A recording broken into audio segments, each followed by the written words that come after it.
besides Sound of Freedom, the next I've never been thrilled to go see like movies. The only movie I really want to see next is Oppenheimer, and even Christopher Nolan. I'm not like that big of a fan on.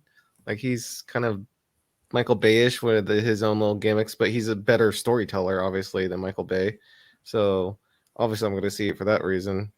But the whole subject matter also fascinates me. I'm definitely going to see Oppenheimer. Yeah, there's absolutely nothing I want to see. Yeah, I mean, I can't think of thing. There's Asteroid City, which is Wes Anderson, but I don't want to go to theater to see a Wes Anderson movie. yeah, I'm the same It looks way. too quirky. I get Wes Anderson's quirky, but the trailers just make it seem like it's Too playing the much. whole "we're funny because we're not funny" shtick. See, when I was growing up, we had Star Wars. When I was growing up, it's like, summertime was the blockbusters. Yeah. Okay. And like I remember when Star Wars came out, or no, it was Jaws. When Jaws came out, it was Jaws, The Sting. There's a ton of great movies that all came out during the summer. And I mean, that's when Star Wars happened. And Star Wars literally came right out of the blue. Nobody expected it. Became this massive hit. People are going and seeing like 10, 20 times. Of course, this is all before we had video and all of that. And, whether you like the movie or not, it was a fun movie. And it was something new and different. And that's the problem that we have is we've got nothing new and different and fun. It's basically a bunch of rehashed properties that they just keep spitting out new sequels for. And it's like I was done with freaking after Transformer was after number 2. First one was fun. Second one was okay. I had no desire to see number 3. And it's like Star Wars after The Force Awakens. I was done with that too. It was like this is not the Star Wars I remember. I mean, it had a couple of funny parts in it, but the rest of it, and I did like Adam Driver and his character, but the rest of it was so utterly forgettable it wasn't funny. Solo was meh. I did kind of like Rogue One, but I mean, it's like I can't see basing an entire franchise off of that. Yeah. And Rogue One, I think that was intended to be a one shot to begin with. Yeah, and I'm glad it was because it wasn't. Rogue One was the opening of Rogue One was such a fucking Have a good one, James. May the words flow freely. Awkward. The opening to fucking Rogue One, if y'all remember.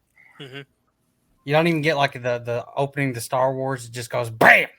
Yeah, it opens and it shoots everywhere. They changed that on like DVD or something because it's not like the way it was when it came out in theaters. But so it's like, and I think if I remember correctly, Ghostbusters came out in the summer. All of these iconic movies that started these franchises were stuff that people just came up with and did. And they were able to pitch it and sell it. And now it's like they're just trying to milk these franchises for all they're worth, just by constantly churning stuff, kind of even like less than passable content in and rolling it into the franchise. It's just it's depressing. Well, it really is depressing. The other thing is everybody would go and hang out at the mall because it was cooler there than outside. Yes. Yeah. And so then you go to the movie and hang out at the movie theater. Well, I mean, when I was a kid, it was just like you went to the mall to go hang out, and the movies were always in the evening when you had a date. Yeah. Maybe that's part of the reason why there's nobody dating anymore. True. But yeah, so it's really is depressing. We don't have many romance movies to bring a date to, like when things like Deadpool were in the theater. Hey, Deadpool's a great date. What are you talking about? Yeah. I mean, freaking Aliens came out in the summer. Oh, that was such and I really wish somebody would bring that up and put that up on the big screen. That was such a great movie in the theater. It was really was. I suspect well, I mean, haven't there been theaters that done re-releases of it? I think so, but sometimes I would think it's local. Yeah, I suspect that theaters are going to be re-releasing a bunch of older stuff to survive the strike. Yeah. Oh, they are. Yeah, no, I already Which is see. They're good doing it for at mine. me. Good for me. Yeah. I will go watch Twister, Aliens, Jaws on the big screen, even though I own them all on Blu-ray. Twister was awesome. Yeah, but it's not the big screen. I would love to see the first Jurassic Park again on the big screen. Yes, Yeah. agreed. Do you guys think that there has to be a change in the general movie theater, just their regular general business plan? Because culture has like been going through some shifts, and they got. Do you think maybe they need to do something to reinvigorate people wanting to be at the movies? I don't think the big cinemaplexes are a thing anymore. They don't function anymore. Small theaters, family run, mom and pop, that the people, townsfolk put money in to keep them up and running because we want the experience. That's where it's at. And I kind of disagree. I think you can still do the large cineplexes because we have Imagine up and around here in this region, and you get the comfortable seats. They have a bar there. There's a whole experience. I mean, you can go eat freaking dinner there and watch a movie. See, that's what my small theater did. They ripped out the three full rows of seats, put in 2 rows of recliners, put beer on tap. So then that way you have like the VIP seats and you can have, alcohol could go for anyone, but Yeah, but if I could they sit, had to make it more of a experience than Yeah. just and a movie. if I could sit down and be comfortable without being crowded into a seat, because I'm not, I'm not exactly a thin guy, and I'm not small anymore either. I'm an adult I now. want to ask y'all a question. When's the last time you've been in a theater? What was the last movie y'all been in a theater that was packed to the gills? Sound of Freedom. Last night, Mario Sound of Brothers. Freedom. Yeah, Sound of Freedom. This one. Um, But before that, nothing. I can't think of one. When I went and saw Everything Everywhere All at Once, that was empty. Guardians of the Galaxy, I think. It was either Guardians or it was Dungeons and Dragons. I think it was Guardians because I think Dungeons and Dragons was ending its run and Guardians was just starting. Guardians Gun. was empty for me. Indiana Jones, the only seats full were the recliners. There was nobody in the front seats. Top The first Gun It was movie. full. The remake one. That one was like every fucking seat was full. Mm-hmm. No, Even it's so full in Endgame the end. wasn't like that, or Infinity War for me. honestly, I'm not a good gauge because when I go see a movie, it's typically at the local theater and it's typically Sundays because it's an early screening. And they've already told me straight up Sundays are their quiet days. Yeah, well, when I went to see Mario, it was on a Sunday during matinee time, and the theater was full, which surprised me.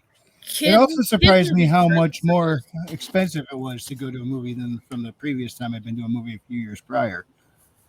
You could thank For- economy for that one. Yeah, Four- Frequency said, four I people- might just end up spending $30. No, 20, no, 30 no. bucks. 4 tickets and a little bit of food. Not much. 4 tickets and a little bit of food altogether was over $70. Yep. Oppenheimer tickets are $12 a piece right now. At least for the Matinee big for theater I'm me is going to. 15. That's why that's on the local, or not the local, but in the town next to me, the big town. They got a big theater there. You just go on Tuesdays when the tickets are $5. Timo, he says, "Howdy, boys. How you been, man?"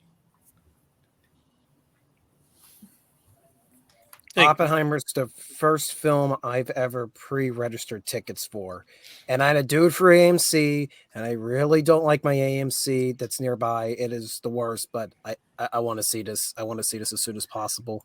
Yeah, how did that dude goes from what, Peaky Blinders playing like a cold-hearted gangster to being the nuclear scientist? It's because Christopher Nolan had him in The Dark Knight as Scarecrow.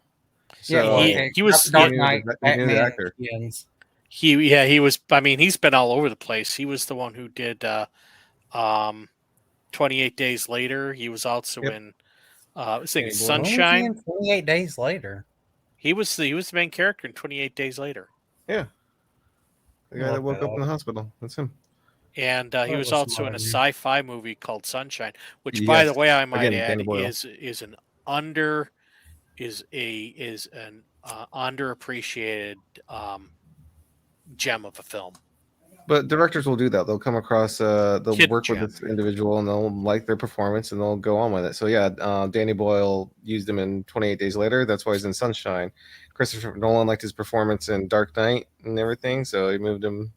He probably he just knows mean the Batman actor. He's seen him in Begins? everything else, so he wants him as Oppenheimer. He thinks he's got that look, that little got look to it, and the mannerisms, which he probably does. Have you seen Peaky Blinders, Trippy? No, It isn't bad. it's on. Is it Netflix? Yeah, I think it was. so. Yeah, I don't have Netflix. Canceled it. I don't have Netflix either. Me neither. I think you yeah. I think you can also get it on Prime, but I could be wrong. Ooh, Read I'll have to Gina has find a out. question for you. Yeah, I got the tickets for Thursday night. The one theater about a half hour from here is showing it Thursday, so day early. I wish my theater would show it, but they had chose Barbie. Hold I on. may go up to Hiss. the IMAX Hiss. theater. Get it? Well, Barbie's a kid movie though. Kid movies tend to bring in the crowds for it.